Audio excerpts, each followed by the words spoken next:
기독교의 다수결과 그리고 또한 투표에 대한 그 잘못된 점, 과연 다수결은 진리인가? 그리고 또한 일제시대 때 조선예수교 장로회 목사들이 그 자기들이 신사참배하고 신사참배를 거부한 주기철 목사님을 면직을 시켰는데 그럼 과연 옳은가? 또 오늘날 세계 최대 교단에서 올해 부정선거 사건이 나서 난리가 났습니다. 근데 아주 스무스하게 아무렇지도 않게 넘어갔습니다. 이런 문제는요, 다수결은 과연 정의인가? 기원전 399년 소크라테스라고 있어요. 이 사람은 아테네 등예라는 그 별명이 있었는데, 그건 뭐냐면, 등예는 뭐냐면 쇠파리. 시끄럽게 젊은이들을, 그 당시에 상대주의적인 그 철학이 횡행이 있었는데, 소피스트라고 하죠. 그때 그 젊은이들에게 그 절대 진리를 가르치면서 이제 그 상대주의에 대해서 싸웠던 분이에요. 근데 이제 그 불경제가 젊은이들 타락시켰다는 혐의로 기소되었습니다. 근데 아테네 배심원들이 이걸 유죄라고 하면서 사형선고를 내렸어요. 그때, 유죄 281표, 무죄 222표를 받았습니다. 그러니까 나중에 형벌을 결정한 투표에서는 361대 142라는 표차로 결국 사형선고를 받았습니다. 소크라테스가 죄입니까? 사형선고 받았어요. 그 다수결의 형법이야. 또 일제시대 때 주기철 목사님은 일제 압력에 의해서 제27일 총회가 평양 서문박 교회에서 모여서 일본 경찰들의 입회 아래서 협박을 받으면서 일본에게 신사참배를 결의했습니다. 이것을 끝까지 반대했던 목사님 누구냐면 주기철 목사님이에요. 평양교회 제37회 제1차 임신노회에서 주 목사님을 면직 파면했고 교회까지 폐쇄시켜버렸어요. 그래서 주 목사님은 그 삼정인교회 폐쇄되고 모진 고문 끝에 감옥에서 순교당했습니다. 이분 유명한 일화가 있죠. 십자가를 만들고 못을 거꾸로 받고 거기를 걸어가게 됩니다. 일제경찰이. 그래서 성문 밖의 길 그런 찬양도 있고 그런데 오늘날 있잖아요. 세계에서 제일 큰 교단에 선거가 있었는데 이거는 너무 유명한 교단이라 그냥 이 이니셜 처리를 할 수가 없습니다. 지난 9월 13일 울산 광역시 소재 그 세 교회로 나눠서 코로나19를 핑계로 대한민국 장로회 합동 총회가 이제 있었습니다. 이때 총회에 출석한 총대수와 투표에 참여한 총대수가 다른 역사상 초유의 결과가 나와서 일파만파 파장이 일고 있습니다. 예컨대 대통령 선거를 하는데 투표인수하고 어떤 공간에 제적수하고 투표인수가 다른 거예요. 그러니까 총회 출석 총대는 총 1180명이었어요. 출석한 사람은 1180명이에요. 잘 기억하세요. 근데 이후 세 개 교회로 분산돼서 전자투표 방식으로 투표했는데, A 후보는 727표, B 후보는 709표로 18표 차로 졌어요. 근데 여러분 합산해 보세요. 총 투표수가 1436명이에요. 총 투표수 1436명이에요. 아까 출석 총대 몇 명이라고요? 1180명. 그러니까 1436명 빼기 1180명이면 몇 표가 비는 거예요? 256표. 그래서 이제 B 목사 측, 즉 민창기 목사님 측이 문제를 삼아서 재검표를 의결했죠. 총회위원회가 기각을 했고, 또 선관위에서 제가 직접 저는 취재를 다녀왔습니다. 울산으로. 근데 거기에서 취재를 하는데 아주 재밌는 거 발견했어요. 대면 확인을 안 해요. 그리고 QR코드로 확인하고, 또 하나는 뭐냐면 대면 확인을 않고 이 목걸이로 달고 온 걸 찍는데 이 목걸이를 노예한테 한꺼번에 줘요. 선관위 나눠준 게 아니고. 그리고 더 결정타. 선거인 명부 없이 한 거예요. 선거인 명부 없이. 사상 위리 없는, 부정선거라면 법적으로 조금 문제가 생길 수 있고, 뭔가 문제 있는, 의혹이 있는 선거라고 얘기하겠습니다. 그래서 이제 선관위한테 제가 물어보니까, 코로나 검사 및 우정교에서 거점교를 이동하는 과정에서 입장이 지연돼서 개회 당시 인원과 투표인원의 차이가 발생한 사실 등을 확인을 했다라고 해명만 했는데 그 해명이 논란을 더 키웠어요. 무엇보다 256명이 논란의 핵심입니다. 오후 2시 49분에 1180명이 참석이 확인됐고 아무리 늦어도 15분 이내에 투표가 진행됐는데 그런데 이 짧은 시간 내에 256명이 등장했습니다. 제가 전국교단 다 총회를 수십 년간을 취재했던 교계 기자입니다.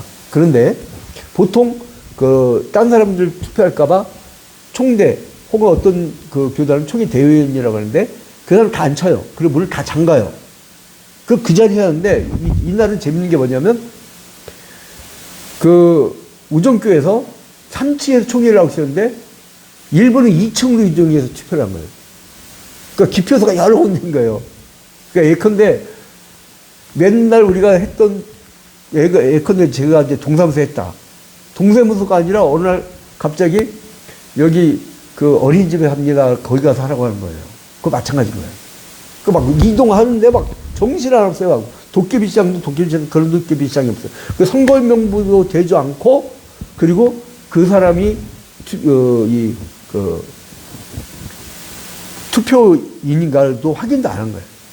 그래서 이에 대해서 민목사 측이 256명이 동시에 그렇게 늦을 수 있고 2시 50분 이후에 그렇게 갑자기 약속을 한 것처럼 나타날 수가 있냐. 이들이 언제 어떻게 이동했는지 총대가 맞는지 선관위는 영상을 제공해야 된다고 강하게 문제를 제기했어요. 선거명부가 있는지도 논란거리란 거죠. 제가 중앙선관위 이쪽 계통에 물어보니까 그것도 없는 거야. 그건 선거를 안 한 거래요. 그 제보에 의하면 총재들은 명찰에는 QR 체크만 하고 투표에 임했다고 합니다. 이에 대해서 한 총재는 교회에서 임직자 선거를 해도 정확한 선거인 명부를 작성하고 그에 따라서 얼굴을 확인한 후에 투표를 하는데 이번 106개 총회 임원 선거에서는 얼굴 확인 없이 QR코드로만 투표했다고 합니다. 이는 상식적으로도 납득이 되지 않는 라고 저한테 제보한 총대가 얘기를 했습니다. 선관위는 선거인 명부를 제시하고 재검표를 해야 한다고 주장했습니다. 대리투표 의혹도 제기됐습니다.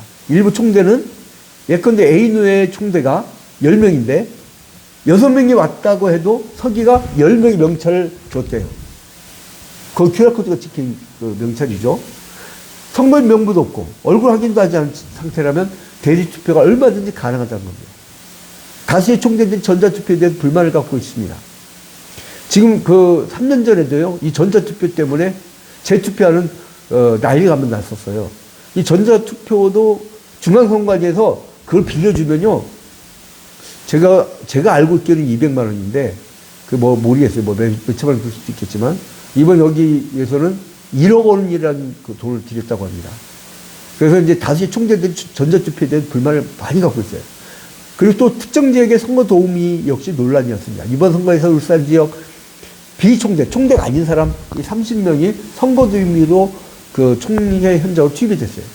이에 대해서 한 인사는 선거 도우미는 양쪽 진영이 합의해서 균등하게 배치하는 게 상식인데, 그런데 이번 선거에서 특정 지역의 비총재들로 선거 도우미가 투입됐고, 제보에 의하면 전자투표에 익숙하지 않은 고령인 총재들에게 기호 1번을 찍으란 말까지 했습니다.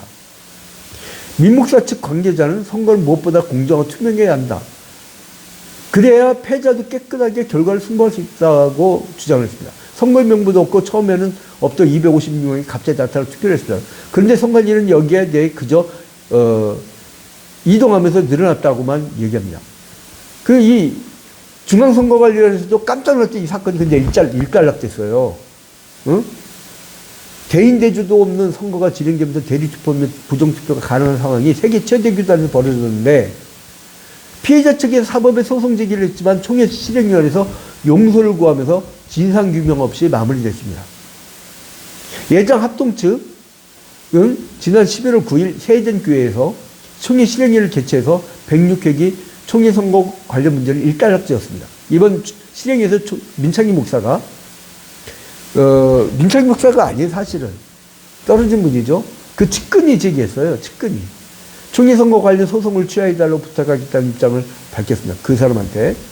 그러니까 선거인명부 대주도 없이 치른 106회기 부총리장 선거에서 전자투표 결과 18표 차로 뒤졌던 그 민무사 측 사람들이 개인시 총재수와 투표 총재수 256명의 차유 문제와 선거명부 논란, 대주투표 의혹, 특정지역 출신으로 선거도매가 이루어진 걸 문제로 해서 재검표를 요구했지만 이루어지지 않았습니다. 이에 민목사 측은 그 서울지방법원에 가처분 신청을 낸 바 있습니다. 그러니까 이것에 대해서 미안하다고 서강석 목사가 90도 각도로 인사를 했는데 사실 서강석 목사님은 책임이 없죠. 근데 이제 아무튼 간에 직전 총회장이 그렇게 부탁을 하니까 즉석에서 용서를 하게 되는데 소 목사님이 뭐라면 민 목사가 정치적 야망 때문에 부총리장 선거에 대해서 문제를 제기하는 것이 아니었다라고 하는 것을 알았다고 하면서 혹시 지난 투표에 부정선거에 연루된 사람이 있고 두세 차례 투표한 사람이 있다면 그런 사람은 총회에서 자발적으로 나가야 한다고 말했습니다. 동시에 민 목사 주변에서 바람잡는 사람들에게 자제를 부탁한다고 말했고 민 목사에게 사적으로 이미 부탁을 했지만 재차 공석에서 부탁드린다라고 말을 했습니다. 또한 지금까지 모든 상처와 아픈 트라우마를 하나님과 총회 앞에 반납해 주면 정말 감사하겠다고 했고 직권의 소송을 취할 것을 요청했습니다. 이에 대해서 민 목사는 재검표 후에 1436명을 만든다면 결과에 상관없이 승부할 계획이었다고 말했습니다. 이어 그는 정치하는 목사에 대해서 비판의 목소리를 내면서 동시에 모 방송국 시사 프로그램에서 이번 선거 논란에 대해 방송을 하고 싶다고 연락이 왔지만 자신은 일반 방송에서 교회의 문제를 다루는 모습을 보기 싫었기 때문에 거절했다고 말했습니다. 또 다른 언론과의 인터뷰 또한 거절했다고 밝혔습니다. 그는 대학 후배들을 비롯한 일반 언론과의 접촉을 거절했지만 소 목사와만 긴밀한 대화를 했다고 했습니다. 미 목사는 소 목사의 의견을 받아들이라고 하면서 이미 계류된 그 법원 그 재판 문제를 기다리고 있지만 그러나 소 목사가 회의 현장에서 실행위원회 현장에서 끈질긴 설득을 하면서 미 목사가 소송 원고에게 취하해달라는 부탁을 하기로 했습니다. 이어 백왕식 총회장은 총회 앞에서 큰일을 해줬다며 백왕식 총회장님도 물론 이 책임이 있는 분은 아니죠. 모두 적고 넓은 마음으로 이해를 해주셔서 너무 감사하다고 말했습니다. 그리고 당사자인 A 목사라고 했던 그 목사님도 민 목사의 너무나 귀한 결단, 총회를 사랑하고 총회를 세우기 위해 다 품고 내려놓은 것이라면 다시 한번 감사드리고 존경한다고 말했습니다. 배총회장을 비롯한 총회 임원들을 간단 앞에 모여서 고개 숙여 민 목사의 감사의 뜻을 전하고 서로가 화합하는 모습을 보였습니다. 자, 이제 이렇게 그 소크라테스 이후에 주기철 목사의 그 성말 문제점 그리고 또한 예장합동의 선거 의혹 뭐 굳이 부정선거라고 붙여버리면 이게 법적 문제가 되니까 제가 확실한 답을 갖고 있어야 되니까 선거 문제점 의혹 이렇게 정리를 하도록 하겠습니다. 시청해 주셔서 감사합니다. 보니까